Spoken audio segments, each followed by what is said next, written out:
ঝিনাইদহে ৪.৫ বছরের শিশু ধর্ষণের অভিযোগে মামলা।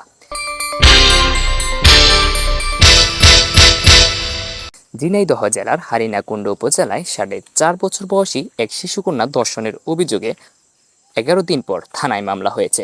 গত 27 ফেব্রুয়ারি ওই ঘটনার পর ধর্ষণের শিকার শিশুটির পরিবার লজ্জায় বিষয়টি আড়াল করার চেষ্টা করে, কিন্তু শিশুটি অসুস্থ হয়ে পড়লে এখন তা সামনে চলে এসেছে।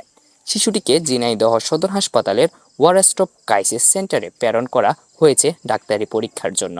শিশুটির পরিবারের পক্ষ থেকে দাবি করা হয়েছে, গত 27 ফেব্রুয়ারি ফুলতাডাঙ্গা গ্রামের রেজাউল খন্দকারের ছেলে রাজমিস্ত্রি ইমরান হোসেন স্থানীয় ভুট্টো ক্ষেতে শিশুটিকে ধর্ষণ করেন।